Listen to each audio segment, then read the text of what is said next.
Hi boys and girls, it's Mrs. P. I'm going to read to you, and we are on chapter 17 of Hatchet, and we're going to get done pretty fast, maybe today, maybe next time, and then when we get done with this, I'm going to start on a series of unfortunate events, book 1 by Lemony Snicket, The Bad Beginning. I haven't read this, and a lot of you have. But I've heard that it's really good, so I'll start and then we'll see. So next week, count on this. But this week, count on this. Chapter 17. And if you remember where we were last week, when he had that, well, he didn't have it. When Brian was out there and there was like a tornado and it shifted the water, pulled water right out of the lake, and then it kind of shifted the plane. And so now he's going to try to figure out what to do because everything he's had is pretty much destroyed. So, chapter 17, he turned back to his campsite and looked to the wreckage. He had a lot to do. Rebuild his shelter, get a new fire going, find some food, or get ready to find some food. Make weapons, and he had to work slowly because his ribs hurt. First things first. He tried to find some dry grass and twigs and then peeled bark from a nearby birch to shred into a fire nest. He worked slowly, but even so, with his new skill, he had a fire going in less than an hour. The flames cut the cool, damp morning, crackled, and did much to bring his spirits up, not to mention chasing away the incessant mosquitoes. With the fire going, he searched for dry wood. The rain had driven water into virtually all the wood he could find, and at last he located some in a dark evergreen where the top branches had covered the lower dead ones, keeping them dry. He had great difficulty breaking them, not being able to pull with his arm or chest muscles, but finally got enough to keep the fire going all day and into the night. With that, he rested a bit, eased his chest, and then set about getting a shelter squared away. Much of the wood from his original wall was still nearby, and up and back of the ridge, he finally found a major section of the weave still intact. The wind had torn it out, lifted it, and thrown it up to the top of the ridge, and Brian felt lucky once more that he had not been killed or more seriously injured, which would have been the same, he thought. If he couldn't hunt, he would die, and if he were injured badly, he would not be able to hunt. He jerked and dragged wood around until the wall was once more in place, crudely, but he could improve on that later. He had no trouble finding enough pine boughs to make a new bed. The storm had torn the forest to pieces. Up in the back of the ridge, it looked like a giant had become angry and used some kind of massive meat grinder on the trees. Huge pines were twisted and snapped off and blown sideways. The ground was so littered with limbs and treetops sticking every which way that it was hard to get through. He pulled enough thick limbs in for a bed, green and spicy with the new broken sap smell. And by evening, he was exhausted, hungry, and hurting, but he had something up close to a place to live again, a place to be. Tomorrow, he thought as he lay back in the darkness, tomorrow maybe the fish would be back, and he would make a spear and a new bow and get some food.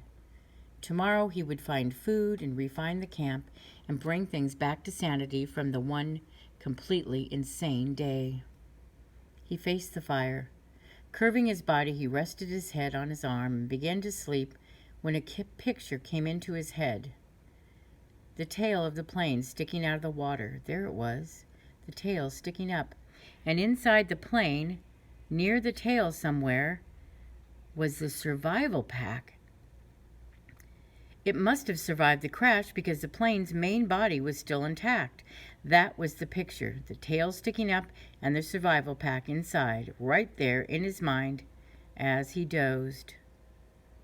His eyes snapped open. If I could get at the pack, he thought. Oh, if I could get at the pack. It probably had food and knives and matches. It might have a sleeping bag. It might have fishing gear. Oh, it must have so many wonderful things. If I could get at the pack and just get some of those things, I would be rich.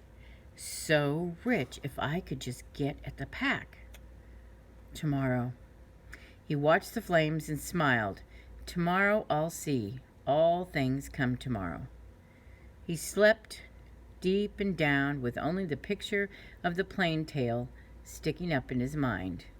A healing sleep. In the morning, he rolled out before true light.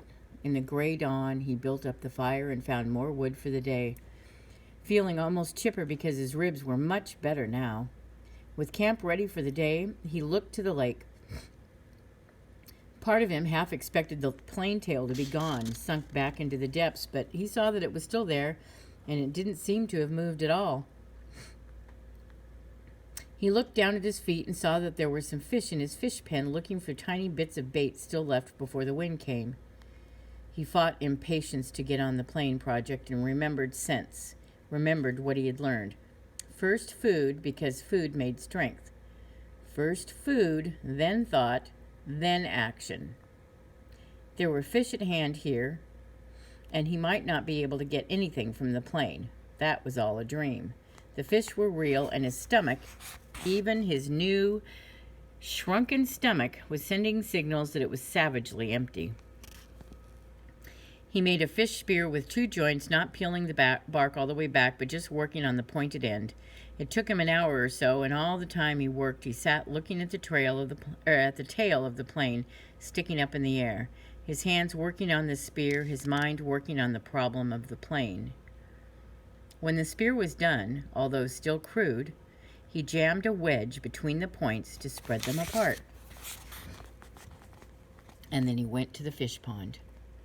There were not clouds of fish, but at least 10, and he picked one of the larger ones, a round fish almost 6 inches long, and put the spear point in the water, held it, and then thrust with a flicking motion of his wrist when the fish was just above the point. The fish was pinned neatly, and he took 2 more with the same ease and then carried all 3 back up to the fire.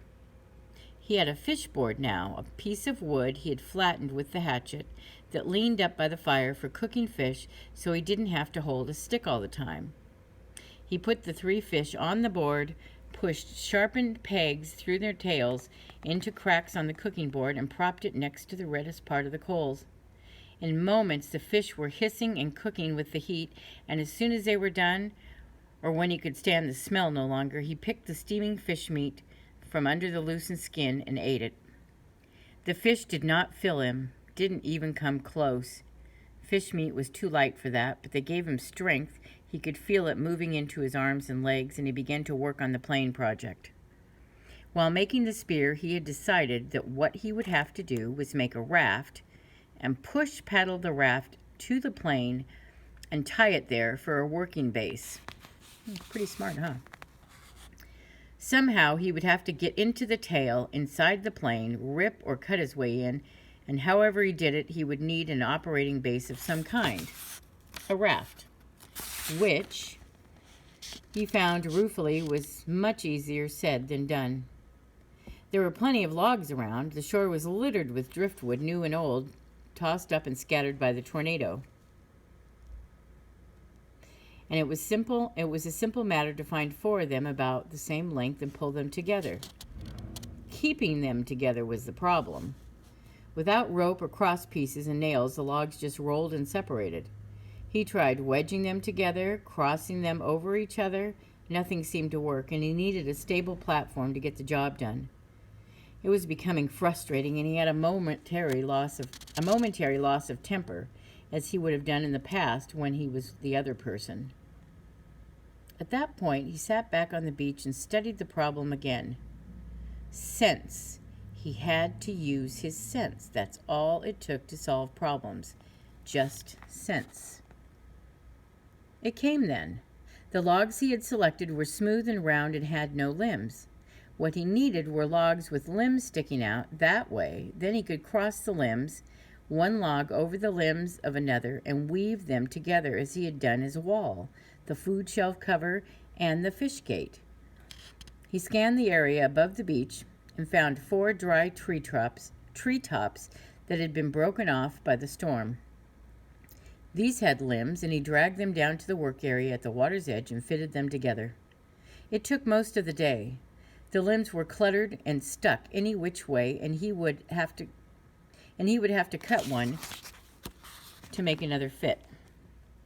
then cut one from another log to come back to the first one, and then still another one from a third log would have to be pulled in. But at last, in the late afternoon, he was done, and the raft, which he called Brush Pile 1 for its looks, hung together even as he pulled it into the water off the beach. It floated well, if low in the water, and in the excitement he started for the plain.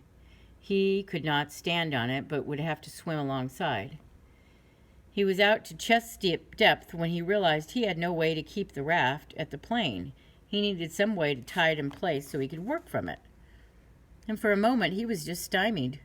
He had no rope, only the bowstring and the other cut shoestring in his tennis shoe, which were by now looking close to dead, his toes showing at the tops. Then he remembered his windbreaker and found the tattered part he used for an arrow pouch. He tore it into narrow strips and tied them together to make a rope or tie-down about 4 feet long. It wasn't strong. He couldn't use it to pull a Tarzan and swing. Okay, screwed up that sentence. It wasn't strong. He couldn't use it to pull a Tarzan and swing from a tree, but it should hold the raft to the plain. Once more, he slid the raft off the beach and out into the water until he was chest deep. He had left his tennis shoes in the shelter, and when he felt the sand turn to mud between his toes, he kicked off the bottom and began to swim. Pushing the raft, he figured, was about like trying to push an aircraft carrier. All the branches that stuck down into the water dragged and pulled the logs, and the logs themselves fought any forward motion, and he hadn't gone 20 feet when he realized that it was going to be much harder than he thought to get the raft to the plain. It barely moved, and if he kept going this way, he would just about reach the plain at dark.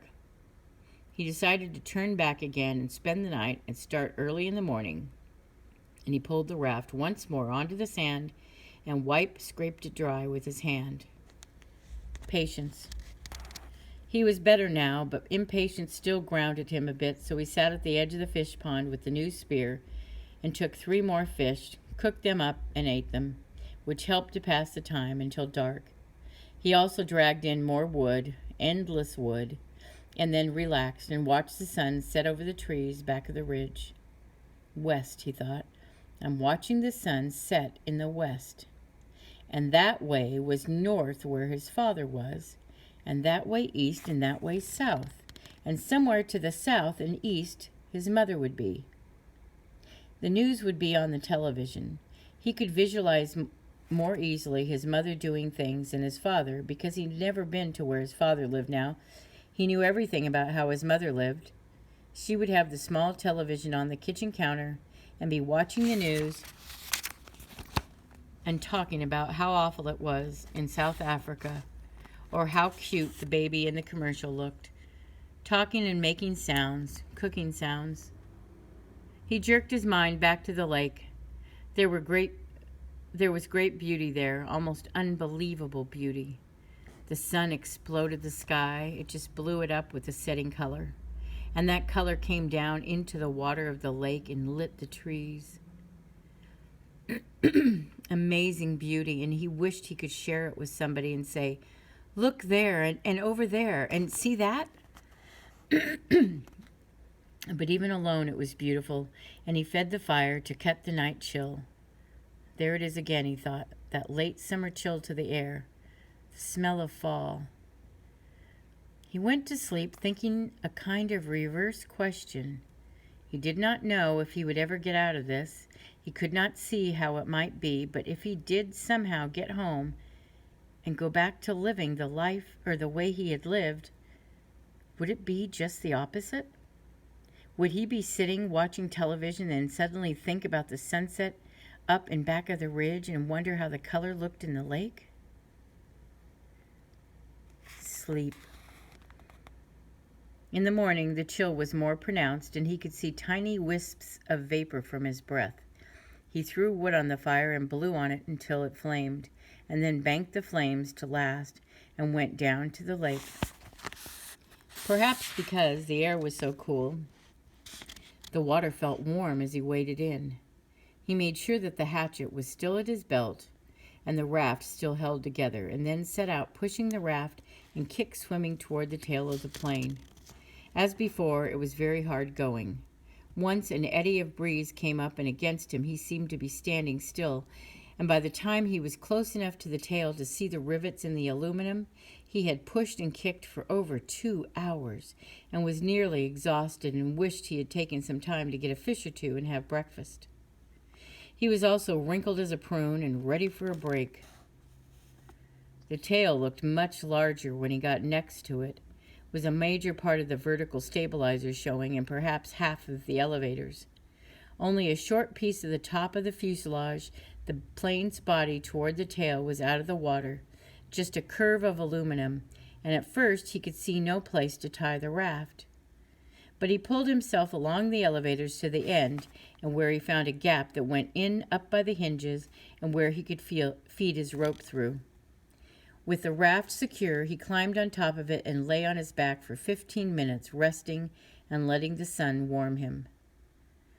The job, he thought, looked impossible. To have any chance of success, he would have to be strong when he started. Somehow he had to get inside of the plane. All openings, even the small rear cargo hatch, were underwater, and so he couldn't get at them without diving and coming up inside the plane, where he would be trapped. He shuddered at that thought and then remembered what was in front of the plane. Down in the bottom of the lake, still strapped in the seat, was the body of the pilot. Sitting there in the water, Brian could see him, the big man with his hair waving up in the current, his eyes open. Stop, he thought. Stop now. Stop that thinking. He was nearly at the point of swimming back to shore and forgetting the whole thing, but the image of the survival pack kept him. If he could get it out of the plane, or if he could just get into it and pull something out, a candy bar, even that, just a candy bar, it would be worth it. But how to get inside of the plane? He rolled off the raft and pulled himself around the plane. No openings. 3 times he put his face in the water and opened his eyes and looked down. The water was murky, but he could see perhaps 6 feet, and there was no obvious way to get into the plane. He was blocked. Okay, we're going to stop there, and we will go back and read chapter 18 and how Brian gets into the plane next time. All right, that's enough for today. Bye.